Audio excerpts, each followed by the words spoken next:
अगर आपको अपने माइंड को ठीक रखना है तो आपको अपने मून को स्ट्रॉन्ग रखना है, और ये आपके लिए तब तक पॉसिबल नहीं है जब तक एस्ट्रोलॉजिकली मून आपका अच्छा नहीं है। ये जो पिछला 1-1.5 महीना गया है सितंबर और अक्टूबर का, इसमें because of moon being out of bounds लोग मेंटली ज्यादा डिप्रेस्ड, दुखी तो वो भी है जिसकी बीवी का नाम ऐश्वर्या राय है। आप मून की रेमेडीज कर सकते हो, और रेमेडीज का मतलब ये नहीं है कि किसी की जेब में जाके पैसे डाला। आपका मून जिस नक्षत्र, जिस राशि, जिस तिथि में होगा उसकी आपने रेमेडी करनी है, उस राशि के प्रोडक्ट्स का दान करना है। जो लोग पूर्णिमा में पैदा होते हैं मैं उनको पूर्णिमा के आसपास मौन व्रत रखने को कहता हूँ, एंग्जाइटी कम करने को कहता हूँ। कैसे हैं आप राजेश? बढ़िया बढ़िया, आप सुनाओ। हाँ जी, वो बढ़िया। तो आज का हमारा पॉडकास्ट मेंटल हेल्थ पे बेस्ड है, और मेंटल हेल्थ पे सबसे पहले दिमाग में आता है डिप्रेशन। क्या होता है depression? Depression is nothing but a mental state जिसमें जो हम चाहते हैं वो नहीं हो रहा होता, और उस चीज़ को लेके हम एक अवसाद में होते हैं कि ये क्यों नहीं हो रहा, और उस स्टेज को डिप्रेशन कहते हैं। डिप्रेशन में ज़्यादातर लोग वही हैं जिनकी कोई ना कोई एक्सपेक्टेशंस पूरी नहीं हुई। किसी से भी एक्सपेक्टेशन हो सकती है, पेरेंट्स से हो सकती है, बच्चों से हो सकती है, करियर से हो सकती है, अपने आप से हो सकती है, और वो या तो किसी को ब्लेम कर रहे हैं डिप्रेशन की वजह से, या नहीं हुआ, बस कुछ भी वो चाहते थे वो नहीं हुआ। तो इससे लोग परेशान होते हैं, उदास होते हैं, या इरिटेट होते हैं। परेशान होते हैं, उदास होते हैं, इरिटेट होते हैं, ये तो बड़ी छोटी चीज़ है। इससे लोग सुसाइडल टेंडेंसी भी लेके आते हैं लाइफ। इससे लोग फ्रस्ट्रेटेड भी होते हैं। एक आदमी जो खुद ही खुश नहीं है, खुद ही फ्रस्ट्रेटेड है, खुद ही इरिटेटेड है, वो दूसरे को कैसे खुश रखेगा? इसी से घर का या ऑफिस का माहौल खराब रहता है। इसको फर्क कैसे करते हैं? मतलब कैसे मैं बोलूँ कि ये बंदा उदास है या ये बंदा डिप्रेशन में है, इसका फर्क हमको कैसे पता चलेगा? उदास छोटी फॉर्म है। उदास इज लाइक अ खांसी, बंदे को कफ है, और डिप्रेशन उसी का टीबी है। उदास स्किन इन्फेक्शन है, डिप्रेशन स्किन कैंसर है। उदास तो हर बंदा हो सकता है, लेकिन कोई भी उदास जिस वजह से हो रहा है उसी वजह से डिप्रेस्ड हो रहा है। लोगों के डिप्रेशन की वजह है कि उनकी जो एक्सपेक्टेशंस है किसी भी चीज़ से, कभी कभी अपने आप से ही, वो पूरी नहीं हो पाई। जो एक छोटी उसका सिनेरियो है, और उन्होंने कोशिश की फिर भी पूरी नहीं हो पाई, कईयों ने कोशिश ही नहीं करी, और इसका जो अपोजिट है वो एंग्जाइटी है। डिप्रेशन का opposite? Anxiety is equal to over thinking. हाँ जी, बिल्कुल। कभी कभी हम किसी चीज़ को लेके कुछ नहीं कर सकते। फॉर एग्जाम्पल कि मैंने एयरपोर्ट जाना है और बारिश आ रही है और प्लेन लेट हो गया, मैं कुछ कर सकता हूँ? कुछ नहीं कर सकता ना। तो इस सिचुएशन में एंग्जाइटी होती है। When you think a lot, assumptions leads to anxiety, and उदास होना ये लीड्स टू डिप्रेशन। और ये दोनों चीजें कुंडली में मून से देखी जाती है। मून, चंद्रमा। तो क्या कुंडली में बता सकते हैं डिप्रेशन इस बंदे को होगा? 100%। कैसे? देखो, एक प्लेनेट को देखने के 8 से 10 तरीके होते हैं। आज हम बात कर रहे हैं डिप्रेशन, एंग्जाइटी और मेंटल हेल्थ के बारे में। तो इसमें जो सबसे प्रोमिनेंट प्लेनेट है, प्रोमिनेंट का मतलब कि डिप्रेशन के कॉजेस में अगर जो सबसे प्रोमिनेंट प्लेनेट है वो मून है। इसका ये मतलब नहीं कि बाकी प्लेनेट का कोई इस पे इफेक्ट नहीं आएगा, लेकिन 70-80% मून का इफेक्ट है, तभी डिप्रेशन है। तो मून रिस्पॉन्सिबल है? एस्ट्रोलॉजिकली डिप्रेशन और एंग्जाइटी का दोनों का रिस्पॉन्सिबल मून है। अब मून के अपने बहुत ज्यादा फेजेस है। एक फेज है मून का फुल मून। हाँ जी। एक फेज है नो मून। बिल्कुल। जो नो मून वाला होगा वो होगा अमावस्या में पैदा। अमावस्या में बंदे की डिप्रेसिव टेंडेंसी ज्यादा होती है, और पूर्णिमा में बंदे की ओवर थिंकिंग, एंग्जाइटी वाली टेंडेंसी ज्यादा होती है। दोनों ही अच्छा नहीं है। और जो हाफ मून होता है, जो डॉट हाफ होता है, उसमें बंदा बहुत ज्यादा क्रिटिक होता है। लाइक हर चीज में कमी निकालनी, हर चीज में कंपैरिजन करना। आई नो अ पर्सन, जो मैं वैसे लेना तो नहीं चाहिए नाम, लेकिन मैं गाड़ी का नाम लेता हूँ। वो अपनी एक होंडा सिटी सेडान में अपने बीवी बच्चे के साथ घूमने जा रहा था फॉर अ एलीट, मतलब लेजर ट्रिप, ऋषिकेश में। वो जा रहा है हाईवे पे, उसके साथ एक BMW निकली। वो BMW को देख के उसके अंदर एक फीलिंग ऑफ एनवी और कंपैरिजन आया कि he is more successful than me. जैसे सोशल मीडिया पे लोग हाँ। क्या आता है नॉर्मली, वो चुपचाप अपना घूमने फिरने जा रहा है, लेकिन उसको कंपैरिजन हिट हुआ कि वो मेरे से ज्यादा सक्सेसफुल है और उसने अपना मेंटल स्टेट खराब कर लिया। अगले जो 2-3 दिन वो घूमा फिरा, नाचा गाया, कोई मैटर ही नहीं किया। He was just assuming that person in Mercedes or a BMW is more happier than him. also know few people. You know few people. I know all the people. कभी कभी हम खुद के साथ भी ऐसा कर लेते हैं। ये मेंटल डिप्रेशन या मेंटल एंजाइटी की सबसे बड़ी वन ऑफ द रीजन है। क्राइम क्या है ये क्रिमिनल को भी नहीं पता। क्राइम क्या है क्रिमिनल को भी नहीं पता, लेकिन हमारे लिए क्राइम क्या है वो हमारा मेंटेलिटी डिसाइड करती रहती है। फॉर एग्जाम्पल, एक आदमी की चोट लगी है, ठीक है, उसको एक स्मगलर ने हॉस्पिटल पहुंचा दिया, तो स्मगलर उस आदमी के लिए क्या हुआ? God send. गॉड से। लेकिन दुनिया के लिए क्या हुआ? Smuggler, criminal. तो there is a difference between कौन अच्छा है कौन आपके लिए अच्छा है। ये चीज ध्यान रखनी है। अगर आपको अपने माइंड को ठीक रखना है तो आपको अपने मून को स्ट्रांग रखना है, और ये आपके लिए तब तक पॉसिबल नहीं है जब तक एस्ट्रोलॉजिकली मून आपका अच्छा नहीं है। अब एस्ट्रोलॉजिकली मून के, मैंने एक तो आपको बताया मून का साइज देखना बहुत जरूरी है। अब 12 साइंस है टोटल। एरीस है, टॉरस है, जेमिनाई है, कैंसर है, लियो है, वर्गो है, ऐसे 12 साइंस है। मून कौन से साइन में बैठा है, कौन से साइज का मून, ये दूसरा फैक्टर हो गया। तीसरा, मून की जो राशि है वो कैंसर राशि है। वो कैंसर राशि हमारी कुंडली के लिए कैसी है? कहीं वो 8वें घर में तो नहीं बैठी? कहीं वो कैंसर राशि में कोई एफ्लिक्टेड प्लेनेट तो नहीं बैठा? मून जिस राशि को रूल करता है उस राशि का ठीक होना भी जरूरी है मून का अच्छा इफेक्ट देने के लिए। मून के कोई अच्छे नक्षत्र है, कोई एंटी नक्षत्र है। अगर मून अपने अच्छे नक्षत्रों में है, साइज और राशि के बाद हमने देखना है इस चीज को, तो वो अच्छे इफेक्ट देगा। अगर बुरे नक्षत्रों में है तो वो, उस नक्षत्र का मतलब ही ये होता है कि नक्षत्र लॉर्ड के हिसाब से मून अपनी मेंटेलिटी को एडजस्ट कर लेता है। इसकी क्या मेंटेलिटी है, उसका one of the major reason उसके नक्षत्र लॉर्ड का देवता है। वो क्या होता है? कॉन्स्टलेशंस होती हैं। There are 27 constellation embedded in astrology, जहां से मून रोटेट करता है।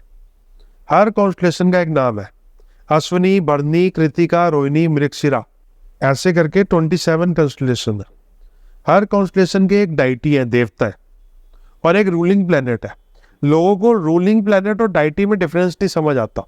कृतिका के रूलिंग डाइटी है अग्नि और प्लेनेट है सन।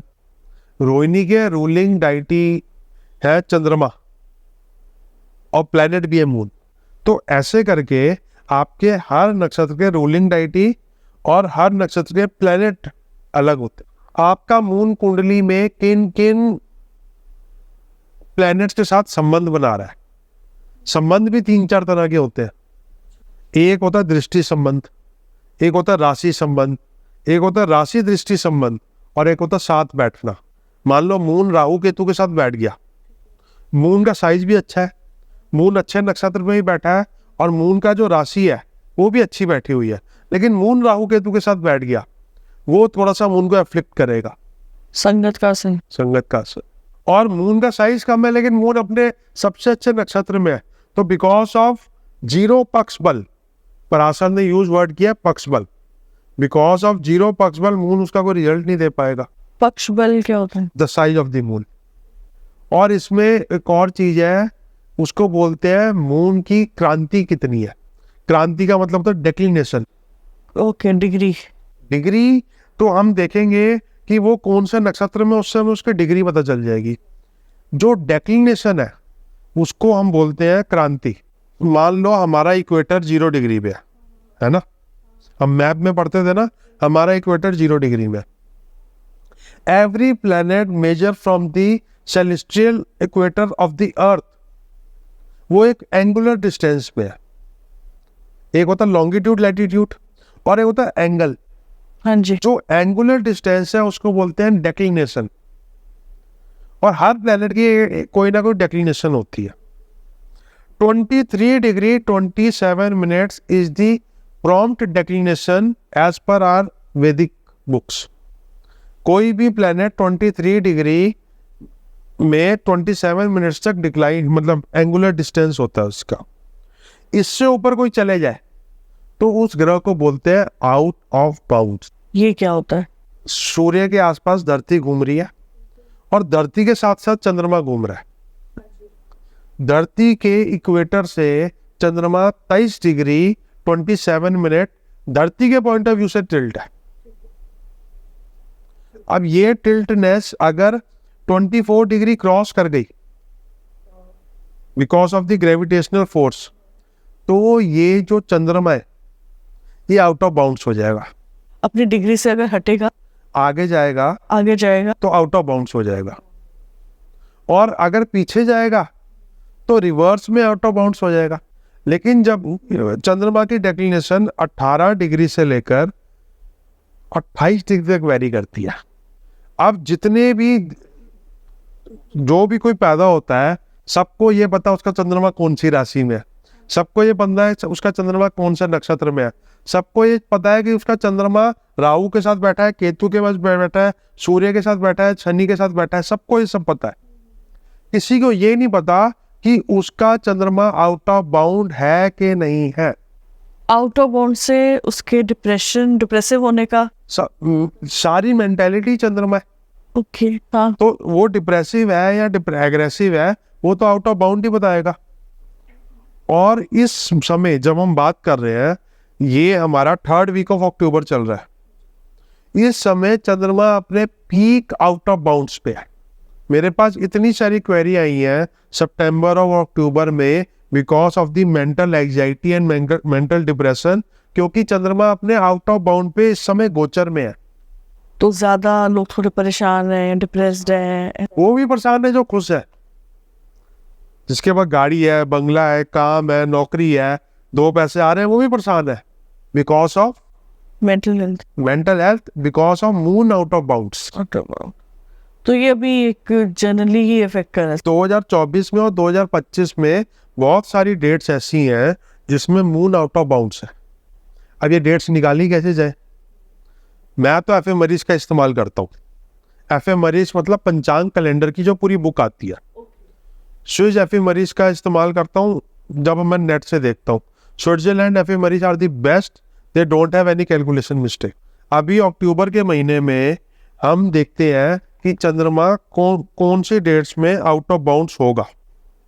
तो चंद्रमा अक्टूबर में 2024 अक्टूबर में 7, 8, 9, 10, 11, 12, 13, 14 इन डेट्स पे आउट ऑफ बाउंड्स है।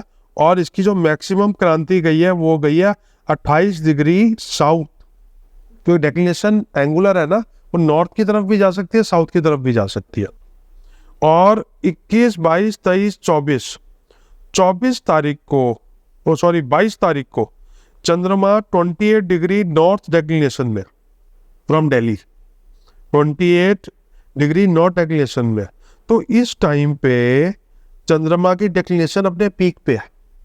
ये जो पिछला 1-1.5 महीना गया है सितंबर और अक्टूबर का, इसमें because of moon being out of bounds लोग मेंटली ज्यादा डिप्रेस्ड। और इसी को अगर आप एंगर में देखोगे तो मार्स आउट ऑफ बाउंड्स होगा। इसी को अगर आप एटीट्यूड में देखोगे या ईगो में देखोगे या मैं ही मैं हूं, तो जुपिटर आउट ऑफ बाउंड्स होगा। इसी को अगर आप बहुत ज़्यादा क्रिएटिव या बहुत ज़्यादा चुटकुले सुनाने वाला या स्टैंड अप कॉमेडियन या किसी भी तरह की क्रिएटिविटी पॉइंट ऑफ व्यू से देखोगे, या जो हैक करने वाले लोग होते हैं तो हैकिंग में बड़े अच्छे, Venus mercury out of bounds होगा। और सेडक्टिव सेंस में एंड सेक्सुअल सेंस में और लग्जरी सेंस में वीनस आउट ऑफ बाउंड्स होगा। सैटर्न कभी आउट ऑफ बाउंड्स नहीं हो सकता क्योंकि वो स्लोएस्ट मूविंग प्लेनेट है, वो अपनी बाउंड्रीज का ख्याल रखता है। और सन सेंटर ऑफ उसमें है, sun is a star, is not a planet, तो वो कभी आउट ऑफ बाउंड नहीं हो सकता। तो बाकी सारे आउट ऑफ बाउंड्स हो सकते हैं, और जो सन से जितना दूर है वो उतना कम आउट ऑफ बाउंड्स होता है। तो सबसे come out of bounds Saturn हो नहीं सकता, जुपिटर सबसे कम होता है, और सबसे ज्यादा होता है मून। मून और मरकरी तो कई बार अपनी मतलब डेक्लिनेशन 24 को क्रॉस कर देते हैं। और ये सारा डाटा आपको किसी भी सॉफ्टवेयर में नहीं मिलेगा, ये आपको खुद कैलकुलेट करना पड़ेगा। अभी बहुत सारे लोग ये सुनेंगे तो उनको समझ ही नहीं आएगा आउट ऑफ बाउंड्स क्या होता है। It's the declination of a particular planet from your equator, from the equator of the earth. Angular distance, angular distance, and जो अपने रेगुलर एंगुलर डिस्टेंस से हट जाता है ऊपर चला जाता है, पर यानी 24 डिग्री ऊपर चला जाता है, वो चंद्रमा आउट ऑफ बाउंड्स हो गया। और अगर काफी नीचे चला जाएगा, मैंने कहा था 18 डिग्री भी जा सकता है, 18.9, उसमें डिप्रेसिव होगा। और जो 24 प्लस डिग्री इसमें होगा, 28 तक जाता है, उसमें बहुत ज्यादा एजम्पशंस की वजह से ओवर थिंकर हो जाएगा। अच्छा, नीचे जाएगा तो डिप्रेशन होगा, ऊपर जाएगा एंजाइटी, एंजाइटी, ओवर थिंकर। और there is a difference between depression and anxiety. देखो, किसी भी तरह की जो फीलिंग है इस दुनिया में, वो आ तो हमारे पास मून से ही रही है, moon and planet, moon and planets. लेकिन moon, all the things are from the moon, जिसको हम इमोशंस बोलते हैं। फ्रस्ट्रेटेड एक इमोशन है, एनॉयड एक इमोशन है, नम एक इमोशन है, मेरे साथ धोखा हुआ ये भी एक इमोशन है, किसी ने मुझे वॉयलेट किया है वो भी इमोशन है, मेरे को जेलेसी हो रही है वो भी एक इमोशन है। तो ये सब का रिस्पॉन्सिबल मून है। हम रिवोल्ट करते हैं वो भी तो एक इमोशन है, प्रेशर में है वो भी एक इमोशन है। मतलब ये सब मून के पास रिमोट है इन सब चीज। हर चीज का रिमोट। हम आउट ऑफ कंट्रोल है, इस बात का इमोशन है। बिजी है, टायर्ड है, फोकस नहीं हो पा रहा, इनडिफरेंट वे कर रहे हैं, ओवरवेल्म्ड है, ये सब एक इमोशंस है। इनसिक्योर है, वीक है, रिजेक्टेड फील कर रहे हैं, स्केयर्ड फील कर रहे हैं, हेल्पलेस फील कर रहे हैं। कभी कभी आदमी हेल्पलेस फील कर रहा होता है, उसके माँ बाप उसके घर में है, पुलिस सामने है, गार्ड सामने, फिर भी हेल्पलेस फील कर रहा है। There is no bloody thing which is making him helpless, but he is feeling helpless. That is a emotion. That emotion is controlled by moon. कई लोग इंफीरियर फील करते हैं मून, और मून अगर out of bounds हो गया either side, क्योंकि moon के दो मैं सिनेरियो बता रहा हूँ, उन सालों में तो ये जो पर्टिकुलर चीज है ये बहुत ज्यादा बढ़ जाती है आइदर साइड। और मेरे पास डाटा है, मैंने बनाया डाटा, जिन जिन सालों में moon out of bounds either side हुआ है, और उन सालों के लोग जो पैदा हुए होंगे, उन दिनों में भी आप चेक कर लेना कि मून कितना आउट ऑफ बाउंड था। लेकिन साल मैं कंफर्म बता सकता हूँ आपको कि ये डाटा मेरे पास 1959 से है। 1958 और 1959 में जो मून था वो रिवर्स में लो डेक्लिनेशन में था। डिप्रेशन 1969 में वो अपनी पीक में था, तो एंजाइटी। 1959 depression, 1969 anxiety. इसमें एक साल आपने ऐड करना है, क्योंकि वो अपनी एंगुलर डेक्लिनेशन चेंज करने में टाइम लगाता है। अब 1978 में फिर डिप्रेसिव हो गया, फिर 1986, 1987 में, और कुछ पार्ट ऑफ 1988 इसमें फिर एंजाइटी दे रहा है। मैं बहुत सारे लोगों को इस समय कंसल्ट कर रहा हूँ जो 87 और 88 के स्पेशली लोग हैं, उनमें एंजाइटी की प्रॉब्लम ज़्यादा है। 1997 और 1998 के लोगों में फिर डिप्रेशन है, और 2006 वालों में एंजाइटी है, और 2015 में बच्चे पैदा हुए हैं उनमें फिर डिप्रेशन आएगा। ये उन सालों का डाटा है जिसमें मून अपनी हाईएस्ट आउट ऑफ बाउंड्स को टच कर रहा था।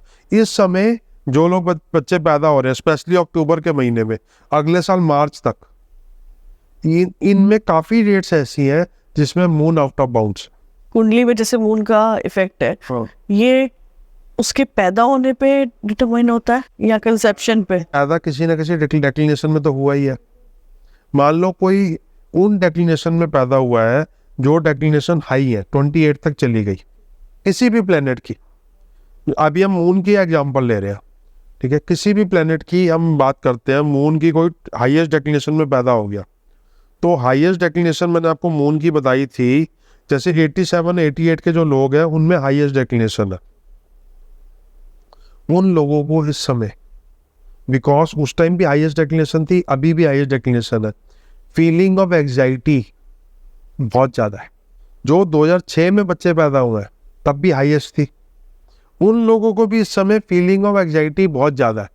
और ये और ज़्यादा बढ़ जाती है जब वो उनका मून साइज भी एकदम पीक पे हो, पूर्णिमा के आसपास पैदा हुए हैं, तो डबल इफेक्ट आ जाता है। और आउट ऑफ बाउंड्स फिनोमिना में यही चीज बाकी प्लैनेट्स के लिए भी इफेक्टिव है।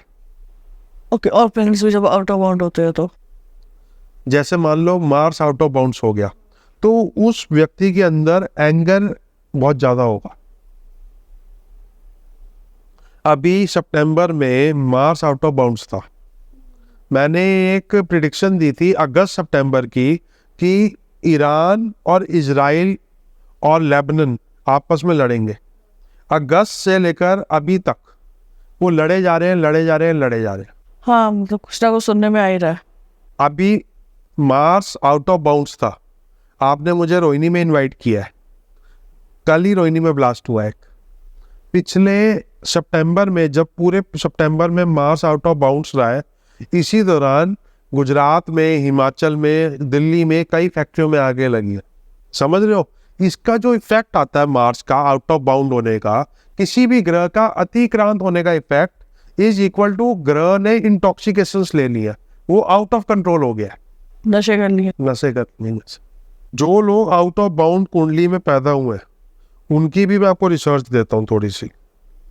एक इंदिरा गांधी जी, उनका Venus out of bound, okay, उसमें क्या होता है? वो 1917 में पैदा हुई थी, नवंबर 19 को। वीनस आउट ऑफ बाउंड था। वीनस उनका 11th हाउस का लॉर्ड था और 4th हाउस का लॉर्ड था। 4th हाउस होता है public support. Venus out of bounds होने की वजह से उनको पब्लिक ने एक बार में पूरा सपोर्ट भी किया और एक बार पूरा डिनाई भी किया। एकदम एक्सट्रीम फैक्टर्स हुए उनके साथ। American president candidate Donald J Trump, ये पैदा हुए 1946 में। इनका जो आउट ऑफ बाउंड प्लेनेट है वो है बुध, और थोड़ा सा आउट ऑफ बाउंड है इनका चंद्रमा। बुध स्पीच होती है, बुध आपका डिसीजन को इंप्लीमेंट करने का तरीका होता है।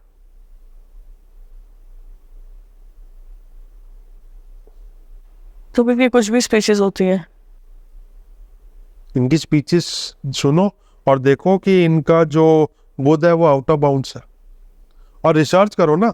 आपको कुछ करने की जरूरत ही नहीं, आप इनकी डेट ऑफ बर्थ डालो और चेक करो उस दिन में कौन कौन से प्लेनेट आउट ऑफ बाउंड्स थे। जैकी जैन का मार्स आउट ऑफ बाउंड्स था। Mars is anger, Mars is anger and martial arts, martial arts, all the techniques of the fight, शस्त्र का प्रयोग करना। तो एक्शन के मास्टर हैं। एल्बर्ट आइंस्टाइन, इनका तो दिमाग ही आउट ऑफ बाउंड था। 14 मार्च 1879 जर्मनी, उस दिन चंद्रमा 27 डिग्री आउट ऑफ बाउंड्स था। 1879। 27 उच्च का एंजाइटी इनकी तो टॉप लेवल की थी। अरविंद केजरीवाल, 16 अगस्त 1968, इनका जो हरियाणा में जन्म हुआ था, और इनका जो वो है, एक तो मंगल अतिक्रांत है और चंद्रमा थोड़ा सा अतिक्रांत है। अतिक्रांत तो मंगल होते हैं आपके एक्शंस, इनके एक्शंस थोड़े से, मतलब जिस तरह से ये एक्शन लेते हैं या पैनिक में या अपने स्टेटमेंट्स देते हैं, जिस तरह से ये धरने में बैठ जाते हैं, मतलब एकदम फास्ट होता है इनका। मंगल आपके गुस्से और एंगर को भी दिखाता है, तो इनके अंदर गुस्सा और एंगर बहुत ज़्यादा हो, वॉल्केनिक एंगर दिखाता। हर्षद मेहता, इनका जन्म हुआ था 29 जुलाई 1954, और अमावस्या का जन्म है 0 मून, और मंगल भी इनका अतिक्रांत है। इम्पल्सिव, और जब इनके साथ वो इनका सब खुला था उसके बाद ये डिप्रेशन में चले गए थे। और मंगल अतिक्रांत है, तो एक आदमी होता है ना जैसे थोड़ा सा आ गया, मतलब कंफर्टेबल हो गया, इनको और चाहिए था, सब कुछ ही चाहिए इनको, यूज नहीं कर सकते लेकिन सब कुछ ही चाहिए। इस तरह की टेंडेंसी भी आती है मंगल अतिक्रांत से। योगी आदित्यनाथ, इनका बुध अतिक्रांत है, इनका मंगल थोड़ा सा अतिक्रांत है। बुध स्पीच का, बुध स्पीच का, मंगल एक्शंस का। जिस तरह से ये वहां पे जो क्रिमिनल्स हैं उनके अगेंस्ट इन्होंने एक्शन लिया वो आप देखो। और योगी आदित्यनाथ का शुक्र भी अतिक्रांत है। आज की डेट में अगर कोई ब्रह्मचारी बन रहा है तो मैंने कहा ना, ये किसी भी तरह का आपको इफेक्ट दे सकता है, ये शुक्र अतिक्रांत का इफेक्ट। योगी आदित्यनाथ के 3 प्लेनेट अतिक्रांत है, तो डेक्लिनेशन और लैटिट्यूड देखे बिना जो लोग काम करते हैं एस्ट्रोलॉजी में वो खराब कर रहे हैं, बदनाम कर रहे हैं। आउट ऑफ बाउंड्स को देखना बहुत जरूरी है। And it's nothing but the declination, the angular declination of the planet from equator. अगर कोई प्लेनेट आउट ऑफ बाउंड है तो उसके जो इफेक्ट है, और रेट्रोग्रेड हो गया आउट ऑफ बाउंड है, उसके इफेक्ट अनप्रिडिक्टेबल हो जाते हैं। रेट्रोग्रेड मतलब? रेट्रोग्रेड मतलब एक फिनोमिना होता है जिसमें हमें नजर आता है कि प्लेनेट उल्टा चल रहा है। अच्छा, anti clockwise. Anti clock, okay. कि धरती तेज चलनी शुरू हो जाती है। इट्स एन विजुअल, जैसे हम ट्रेन में चल रहे होते हैं हमें नजर आता है ना कि सारे पेड़ पीछे जा रहे हैं। प्लैनेट्स की चाल जो बोलते हैं, प्लैनेट्स की चाल सब कुछ बोलती है, यही होता है। ओके। तो जो भी लोग इन डेट्स में पैदा हुए हैं उनका मून कमजोर है। अब इन डेट्स में, इन ईयर्स में वो लोग भी पैदा हुए होंगे जिनका मून स्ट्रांग है, तो उनकी बैलेंसेबल चीजें होती हैं। और जिनका उस साल में मून भी अतिक्रांत है और इनका मून स्ट्रांग भी नहीं है, जैसे अभी हर्षल मेहता का बताया था, अमावस्या के दिन पैदा हुए थे वो, तो वो फिर कंट्रोल नहीं कर पाते अपने इमोशंस में, वो फिर वो हो जाते हैं। और मैं बड़ा स्ट्रांगली बिलीव करता हूँ, क्योंकि मैंने बहुत ज़्यादा डिप्रेशन वाले लोगों को कंसल्ट भी किया है और काउंसिल भी किया है। मैं बहुत स्ट्रांगली बिलीव करता हूँ कि इस पर्टिकुलर प्रॉब्लम का एलोपैथी मेडिसिन से इलाज नहीं करना चाहिए, वो आपको नम करती है। मेरा पर्सनल क्वेश्चन है, मेरी मम्मी शायद 25 ईयर्स से डिप्रेशन मतलब में है, वो मतलब मेरे बचपन से ना ये टर्म पार्ट रहा है हमारी लाइफ का। मम्मी डिप्रेशन में है, फेज आता है, जैसे मौसम चेंज होता था तो मम्मी को होली के आसपास, ये अब भी जैसे फॉल आया है, इसमें मम्मी को बहुत डिप्रेशन होता था, कुछ होता था तो हम बड़े परेशान हो जाते थे। तो मम्मी को पापा लेके जाते थे मम्मी को डॉक्टर के पास, साइकोलॉजिस्ट के पास। मैं बिना उनकी कुंडली देखे बताता हूँ आपको, वो 59 to 61 वाले फेज में होंगी और उनका जो मून है वो कहीं ना कहीं अफेक्टेड होगा, क्योंकि वो डिप्रेशन में है।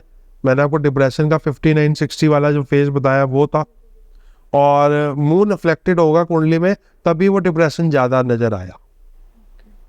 तो उनकी तो एक बच्चे की तरह उनकी केयर करनी पड़ती थी। हमने पापा को देखा है बिल्कुल ना, तो हम लोग के जैसे उनको टैकल करना, क्या हुआ, क्या है, क्या नहीं, एंड वो भी बिल्कुल, तो वो चीज़ बड़ी अच्छी नहीं लगती अपने पेरेंट्स पे। Moon is the most important planet in astrology, और जितने भी लोग एस्ट्रोलॉजी कर रहे हैं किसी भी तरह की, उनको इन सब चीज़ों के बारे में पता होना चाहिए। Because I am not in the business of astrology, I am in the business of learning and understanding the astrology. Learning तो थ्रू आउट रहती है। लर्निंग थ्रू आउट रहती है। हमारे सर कहते थे पूरी पराशर और शास्त्र पढ़ने के बाद कि ये 25% आ गई है, बाकी तो इसके आगे कंटिन्यू कर सकता तुम कर। और कई मतलब मैंने एस्ट्रोलॉजिस्ट को बोलते हुए सुना है कि मून की दशा तो 2.5 दिन की होती है, 10 साल की होती है, जो 2.5 दिन की होती है, और फिर बदल लेता है, तो मून को इतनी इंपॉर्टेंस नहीं देते। जो लोग मून को इम्पोर्टेंस नहीं देते वो बेवकूफ़ है, क्योंकि मून है माइंड। हम क्या सोच रहे हैं, हम क्या चाहते हैं, हमें क्या चीज़ पसंद है, हमें क्या खाना है, हम कैसे रिएक्ट करेंगे, वो सब मून ही तो डिसाइड करेगा। Basically moon is mental health. Mental health and for example मैं एस्ट्रोलॉजी कर रहा हूँ, मैंने रसिया में किसी आदमी को भेजा, जाओ जाके चेक करो कि एस्ट्रोलॉजी का रसिया में क्या स्कोप है।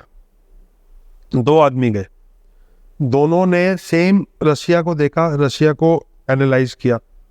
एक कहता सर यहाँ पे एस्ट्रोलॉजी का कोई स्कोप नहीं है, कोई एस्ट्रोलॉजी में नहीं मानता।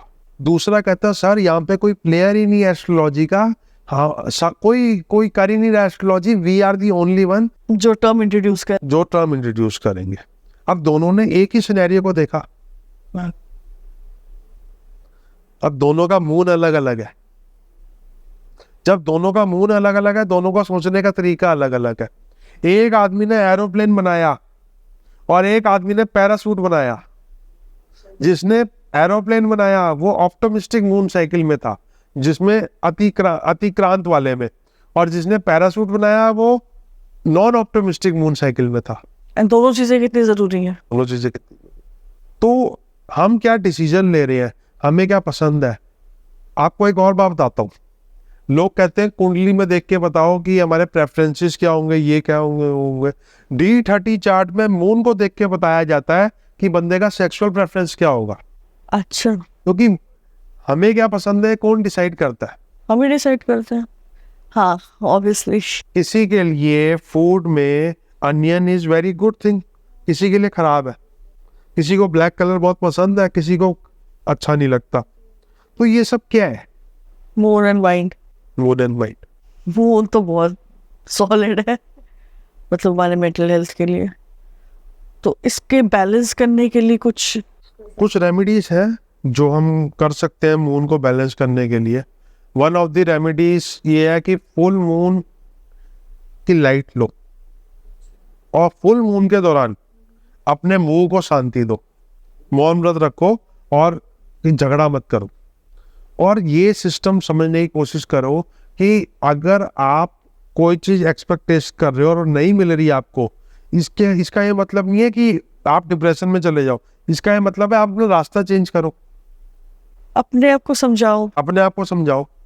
और अगर मेडिकेशंस लेनी है तो आयुर्वेद या होम्योपैथी एलोपैथी नहीं। नम कर देती है। मेरी mummy sleeping pills. Sleeping pills को बिल्कुल ही नहीं लेनी चाहिए। उनका उससे बाद में जो प्रॉब्लम आती है वो ये आती है कि बंदा चलते चलते ही सो जाता है और गिर जाता है। वो तो एलोपैथी तब ले रही है। लेनी नहीं चाहिए। और टॉक थेरेपी से डिप्रेशन का बहुत अच्छा इलाज मिलता है। देखो, अगर आपका काउंसलर अच्छा है, अगर आपका साइकेट्रिस्ट अच्छा है, अगर आपका सपोर्ट सिस्टम अच्छा है, तो आप निकल जाओगे इस बीमारी से। और मेंटल हेल्थ एक ऐसी चीज है जो लोग बताने से भी डरते हैं। बट अब काफी वोकल है लोग। The mental health causes pressure, pressure causes impotency. और हम कौन से डॉक्टर के पास जाते हैं? यूरोलॉजिस्ट। मेंटल हेल्थ कॉजेज मतलब किसी भी तरह का जेलेसी कॉजेज कर्स में हमारी मतलब एक ही चीज को सोचते रहेंगे तो हमारी स्लीपिंग डिसऑर्डर हो जाएगा और हम फिर स्लीप पिल लेना शुरू कर देते हैं। एंड मून ये सबकॉन्शियस से कितना रिलेटेड है? मून के फेजेस एंड सबकॉन्शियस। मून की फेजेस सबकॉन्शियस से बहुत ज्यादा रिलेटेड है। बहुत ज्यादा रिलेटेड नहीं है। मून के जो फेजेस हैं और हम रिएक्ट किस तरह से कर रहे हैं, वो माइंड उसी तरह से रिएक्ट करता है जब हमारे पैदा होते टाइम जिस हिसाब से मून होता है। मून कौन सी राशि में है, कौन से नक्षत्र में है, उसी तरह से रिएक्ट करता है। जो लोग शतभिषा नक्षत्र और अश्विनी नक्षत्र में पैदा हुए हैं, उनका मेडिसिन को लेके बहुत गहरा इंटरेस्ट होगा। शतभिषा क्या होता है? नक्षत्र होता। जो लोग भरणी नक्षत्र में पैदा हुए हैं, उनका कंजर्वेटिव अप्रोच होगी, वो चीजों को सेव करके चलेंगे। जो लोग कृतिका नक्षत्र में पैदा हुए हैं, उनको फायर से रिलेटेड चीजों का शौक होगा, चाहे वो कुकिंग हो, चाहे वो वेल्डिंग हो, चाहे वो किसी भी तरह का फायर वर्क से रिलेटेड काम करना हो या औजारों से रिलेटेड काम करना हो। तो इससे ये भी पता चलेगा कि बंदे को सक्सेस किस पाथ में मिलेगी। तो मून इस तरह से आप रिजेक्टेड फील कर रहे हो, आप स्केयर्ड फील कर रहे हो, आप थ्रेटेंड फील कर रहे हो, आप एक्सियस फील कर रहे हो, सब मून बताता है। आप एक बंदा कंपैरिजन करता है और एक बंदा कंपैरिजन नहीं करता। जो आदमी कंपैरिजन नहीं करता वही मून बताता है, जो आदमी कंपैरिजन करता है वो भी मून बताता है। तो इसको बैलेंस आउट कैसे? देखो, बैलेंस आउट कुछ नहीं किया जा सकता। आप मून की रेमेडीज कर सकते हो, और रेमेडीज का मतलब ये नहीं है कि किसी की जेब में जाके पैसे डाला। रेमेडीज सिर्फ 3 है। मंत्र, कोई भी आपका मून जिस नक्षत्र, जिस राशि, जिस तिथि में होगा, उसकी आपने रेमेडी करनी है मून की। दूसरा दान, उस राशि के प्रोडक्ट्स का दान करना है, और तीसरा उपवास। जो लोग पूर्णिमा में पैदा होते हैं मैं उनको पूर्णिमा के आसपास मौन व्रत रखने को कहता हूँ, एग्जाइटी कम करने को कहता हूँ। क्योंकि पूर्णिमा फुल मून, उसके बाद मान लो आपका 28 डिग्री का आउट ऑफ बाउंड्स है मून, वो और ज्यादा उसको बढ़ा देगा। प्लस ओरिजिनली वो 28 डिग्री आउट ऑफ बाउंड्स आज है, तो आज जो मैं देख रहा हूँ 87, 88 और 2006 और 5 के जो लोग हैं वो, उनमें भी जो फुल मून साइज के आसपास पैदा हुए हैं वो बहुत ज्यादा एग्जाइटी में है, और 97, 98 वाले डिप्रेशन में। और उसके जो बीच वालों, उसके बीच वाले कम, जब मून की क्रांति 20 से 24 डिग्री के बीच में होती है वो ठीक रहते हैं, वो अपने आप को संभाल लेते हैं। आप कौन से ईयर बॉर्न हो? 92।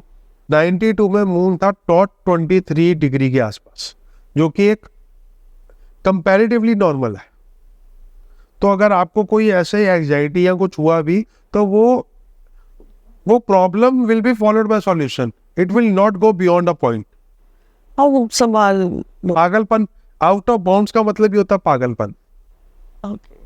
जैसे किसी को अगर हम बात करते हैं जनरली, मतलब अभी तो काफ़ी अवेयरनेस आ गई है, पहले से कहते थे ना अरे यार वो फलाना डिप्रेशन हुआ था, अरे कुछ नहीं होता, ये साइकोलॉजिकल है, बाहर लेके जाओ, घुमाने लेके जाओ, ठीक हो। वो दर्द होगा उसी को तो दर्द का एहसास होगा।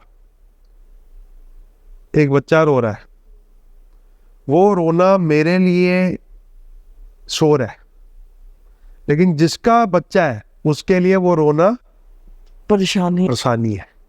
क्यों रो रहा है, क्यों रो रहा है, क्या हो गया, भूख तो नहीं लग रही, लेकिन मेरे लिए क्या है, शोर है। तो जिसकी फिंसी है, हमें तो ये सिर्फ एक डॉट नजर आ रही है, जिसकी फिंसी है दर्द तो उसी को हो रहा है, तो दूसरे आदमी को कुछ नहीं पता, वो तो एक एजम्पशन कर रहा है ना। हाँ मैंने लोगों को मतलब ऐसे ही रिएक्ट करते देखा है। तभी लोग मेंटल उसके बारे में बात नहीं करते, क्योंकि लोग एक्चुअल में क्या है, फैमिली मेंबर से उनको डिस्करेज कर देते हैं ना, क्योंकि लोगों को मेंटल बीमारी तो लगती ही नहीं है। मेंटल स्ट्रेस, जैसे लोग, कई लोग हैं उनका आजकल जैसे कंप्यूटर रिलेटेड काम होता है सुबह से शाम तक, हाँ, वो ब्लू स्क्रीन की वजह से मेंटल स्ट्रेस आएगा ही आएगा। मेंटल स्ट्रेस लेते हैं वो, और mental stress I guess physical stress में फिजिकली वो आ जाता है, मैनिफेस्ट हो जाता है वो। क्योंकि मेरी खुद जॉब वो थी कंप्यूटर बेस्ड, तो at the end of the day बहुत फिजिकली बहुत वीक फील होता था, तो क्या कंप्यूटर में तो बैठी थी। जो आदमी कम्युनिकेट नहीं कर पाता या जिसका छोटा मोटा सर्कल नहीं है अपनी बात बोलने का, वो मेंटल डिप्रेशन में आएगा ही, आज नहीं तो कल, नहीं तो परसों। अगर आपको मेंटल डिप्रेशन में नहीं आना तो एस्ट्रोलॉजी तो अपनी जगह काम करेगी, मेडिकेशंस अपनी जगह काम करेगी, लेकिन some things which are not for you are not meant for you. I can't be a model. I can't be an actor. अगर मैं ये समझ लूँ मैं एक्टर नहीं बन सकता तो मैं बन ही नहीं सकता ना। मैं किस चीज में अच्छा हूँ या मुझे क्या मिला ये मैं डिसाइड कर ही नहीं सकता। लोग तो कहते हैं everything is possible, go for it. हाँ, तो आई am not here for motivation speaking ना। इफ आई एम, बड़ी सिंपल से बताता हूँ, मेरे पास लोग आते हैं कि क्या मैं IAS ऑफिसर बन पाऊंगा, अगर वो मुझे नहीं नजर आ रहा बनता हुआ तो मैं उसे फटाफट वहां से निकालूंगा ना। लोग तो 4-5 साल खराब कर देंगे। बहुत बड़े होते 4-5 साल। I am not here for motivation, I am here for guidance as per astrology, as per Parashar होरा शास्त्र। देखो, मैं पैदा तो क्षत्रिय हुआ था, लेकिन धर्म ब्राह्मण, कर्म से ब्राह्मण हूं, तो जो मेरा काम है वो मुझे करना ही है। पहले जमाने में जो लोग वेदों का ज्ञान रखते थे वो वही लोग, किसी को मेंटल डिप्रेशन ना हो। ये बात बताओ, भगवान राम को 14 साल का वनवास हो गया, वो डिप्रेशन में आए, उनकी बीवी को कोई उठा के ले गया और डिप्रेशन में आए, उन्होंने एक्शन लिया। तो he is a perfect example कि अगर आपके साथ कुछ गलत भी हो गया जो मतलब इन लाइन नहीं था आपके साथ, तो आपको डिप्रेशन में नहीं आना, आपको उसके रिस्पॉन्ड करना है, पॉजिटिव रिस्पॉन्ड करना है कि अगर ये गलत हो गया है तो इसको सही कैसे किया जाए। सो क्या हम अपने थॉट्स को चेंज करके अपना मूड ऑल्टर कर सकते हैं? बिल्कुल। अरे हनुमान जी डिप्रेशन में थे, आपको नहीं पता? एंड हनुमान जी को जब ये बोला गया कि आपने श्रीलंका लंका जाना है, तो हनुमान जी कहते हैं हाउ आई कैन गो। तो हनुमान जी को उनकी शक्तियों को याद दिलाया गया, हाँ जी, हाँ, उनकी शक्तियाँ ले ली गई थी। ले ली गई थी ना। फिर उसको जामवंत ने उनको याद दिलाया तुम्हारे अंदर इतनी शक्तियां हैं। वो जब शक्तियां क्या है, आप अपनी पोटेंशियल को जानने लग जाओ, वही शक्ति है। और क्या शक्ति है? तो अपनी पोटेंशियल अनलॉक कैसे, मतलब पहले ये तो पता लगे पोटेंशियल क्या है। आप उस चीज में, आप बात को समझो, आपको अपनी पोटेंशियल पता करनी है। और जो आपकी पोटेंशियल नहीं है उस चीज में सोचना ही नहीं ना। आप किसी से भी कंपटीशन नहीं कर सकते ना। Happiest person is not that person who is rich और हु इज ब्यूटीफुल। दुखी तो वो भी है जिसकी बीवी का नाम ऐश्वर्या राय है। Happiness is something very different scenario. Happiness is mindset होता है। Mindset is a part of that. तो मून का अच्छा होना बहुत जरूरी है। सो क्या अपने आप को हम चेंज करके, जैसे अगर मैं बहुत क्रिटिक हूँ, मैं कंपटीशन कर रही हूँ, तो वही है ना, कुंडली का काम ये कभी था ही नहीं कि आपको प्रिडिक्शन दे। कुंडली का काम यही था कि आपको गाइडेंस दे। क्या आप गाइडेंस लेके अपनी 100% बीमारी को 70%, क्योंकि मेंटल हेल्थ है ना, 70-50% तक ले आए, then you are done for the day. सही बात है, सही बात है। कोई भी गोली खा के आप नम भी हो गए और कुछ नहीं होगा। एंड जैसे ये अभी जैसे मैंने कहा, इस स्टेट को ऑल्टर कर सकते हैं। जैसे अब मैरिजेस है, शादी हुई एंड ये आपने बड़ा अच्छा टॉपिक छोड़ा। जब मून किसी भी क्रांति को पकड़ेगा, ठीक है, उस क्रांति वाले लोग, जैसे इस समय 87-88 जो हाईएस्ट वाले क्रांति थे, उन लोगों के डाइवोर्स होने के चांसेस बढ़ जाएंगे। अब मैं 87-88 और इसको 89-90 तक क्यों एक्सटेंड कर रहा हूँ, क्योंकि 2006 में जब हाईएस्ट क्रांति थी उनके तो अभी शादी भी नहीं हुई। तो और जो लोएस्ट क्रांति आई उसके बाद, जो अतिक्रांत हुआ लो में 18 डिग्री में, वो हुआ 97-98। वो तो भी मिड में है, कुछ मैरिड कुछ अनमैरिड होंगे। वो कुछ मैरिड कुछ अनमैरिड होंगे। तो मॉरल ऑफ द स्टोरी ये है कि आपको अपने मून को समझना है। अगर आपका मून उतना स्ट्रांग नहीं है या किसी एक चीज को लेके वीक है, तो उस वीकनेस को कंट्रोल करना, वर्क करना। सो बेसिक रेमेडी यही है। बेसिक रेमेडी तो हम कुंडली देख के बता सकते हैं। आई एम नॉट द पर्सन की दिवाली आ रही है तो 100 रेमेडीज पेल दूं सब सामने वाले को, क्योंकि आई डोंट चार्ज। देखो, I charge for my consultancy. I want to learn astrology and understand astrology. मैं एस्ट्रोलॉजी पढ़ाता हूँ, और अगर मैं लॉजिकली किसी चीज को एक्सप्लेन नहीं कर पाया तो फायदा क्या। अभी मार्स आउट ऑफ बाउंड्स था, रोहिणी में ब्लास्ट हो गया। आपके सीरिया में, लेबनान में, ईरान में, इजराइल में बहुत बड़ी प्रॉब्लम है, चली रही है बहुत टाइम से। अभी नवंबर-दिसंबर में वीनस ने अतिक्रांत होना है। पड़ेगी तो नहीं। वीनस क्या क्या रिप्रेजेंट करता है आप लोग खुद सोच लो। जो सुन रहे हैं वो भी सोच ले, और जो अभी सुन रहे हैं वो भी सोच ले। वीनस क्या क्या रिप्रेजेंट करता है, और वीनस आउट ऑफ बाउंड्स हो जाएगा तो आपको तब समझ आएगा कि, और जिसकी कुंडली में वीनस आउट ऑफ बाउंड्स है, अब गोचर में भी वीनस आउट ऑफ बाउंड्स हो गया, अतिक्रांत हो गया, तो क्या इफेक्ट देगा। इसका एक एग्जांपल देता हूं। जब मी टू मूवमेंट हुई थी तब वीनस आउट ऑफ बाउंड्स था। ये छोटा एग्जांपल है इसका। अच्छा, तो अभी नवंबर दिसंबर में वीनस फिर आउट ऑफ बाउंड्स होगा, तो कुछ ऐसा मूवमेंट चलेगा। अब देखो क्या होता है। ये वॉर को इफेक्ट करेगा। हनी ट्रैप्स बढ़ेंगे।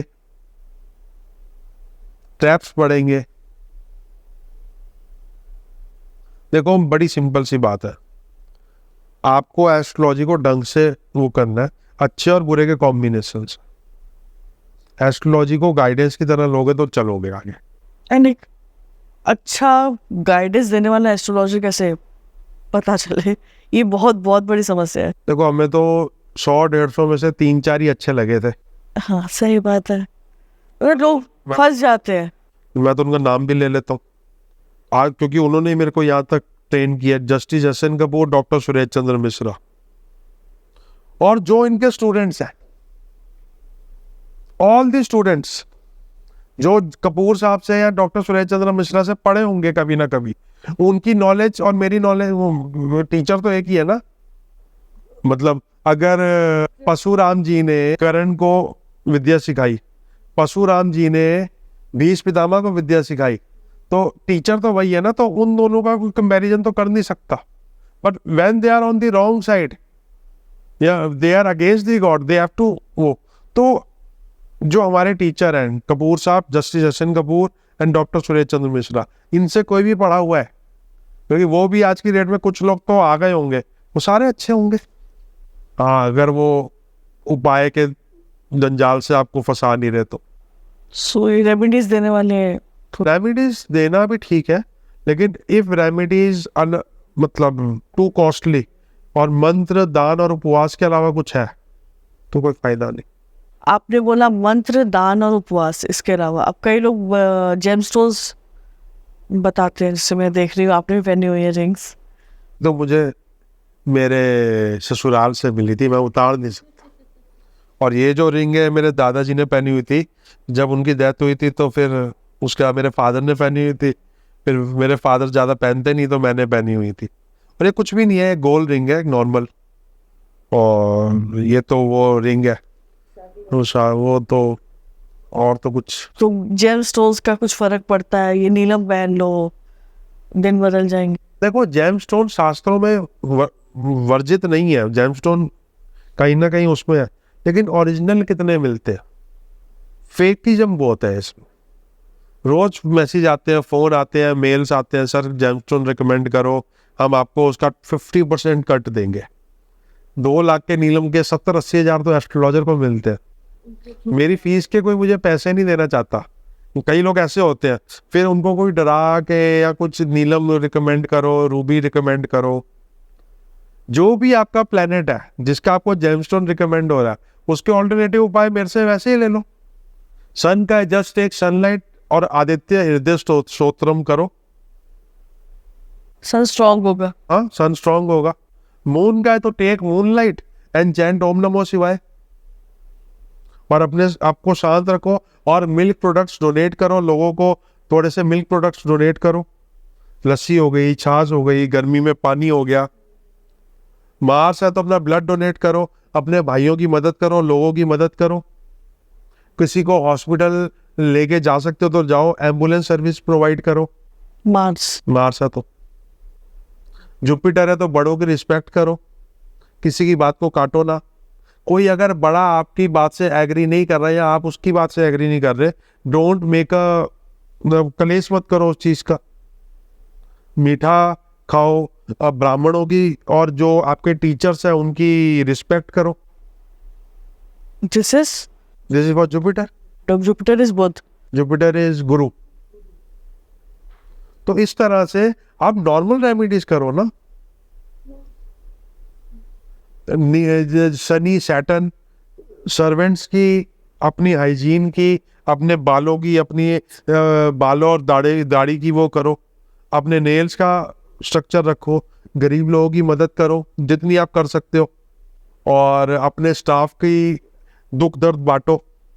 नीलम कुछ करेगा, लेकिन ये भी उतना ही इफेक्ट करेंगे। आरओ का जो पानी निकलता है उसको वेस्ट होने से रोको। मैं रुकती हूँ। बस फिर ये वीनस, ये आपकी सैटर्न की रेमेडीज हो गई। तो वैसे ही रोकती हूँ, बहुत बस प्लीज लगता है। भी कपड़ा बिना धोए दोबारा मत पहनो। जो जैसे कुछ जैसे टी शर्ट्स हो गई, जैसे वुलेंस में तो ये एप्लीकेबल नहीं होगा। मतलब Saturn is all about hygiene. गंदे कपड़े मत पहनो। अपने आप को वेल ग्रूम्ड रखो। तो ये छोटी छोटी रेमेडीज ही होती हैं। और इनके जैसे मंत्र है, जैसे वीनस का मंत्र है जयंती मंगला काली भद्र काली कृपालिनी दुर्गा समा शिवा दात्री स्वा स्वा नमस्तुते। दुर्गा माता के मंत्र करोगे तो वीनस स्ट्रांग होगा। हनुमान जी के मंत्र करोगे तो मंगल भी स्ट्रांग होगा, सैटर्न भी स्ट्रांग होगा। शिव जी के मंत्र करोगे तो मून भी स्ट्रांग होगा। विष्णु जी के मंत्र करोगे तो बुध भी स्ट्रांग होगा और जुपिटर भी स्ट्रांग होगा। तो डोनाल्ड ट्रंप को विष्णु जी के मंत्र पढ़ने चाहिए। विष्णु जी के मंत्र पढ़ने चाहिए। डोनाल्ड ट्रंप को खींच लेगा, कोई दिक्कत नहीं है। देखो, मैं बता रहा हूँ आपको कि ये तो वो कुंडलियां जो मेरे पास है, जिनका मैं आउट ऑफ बाउंड्स निकाल पा रहा हूँ, आप लोग, ये तो एक रिसर्च का टॉपिक है। हाँ जी, हाँ जी।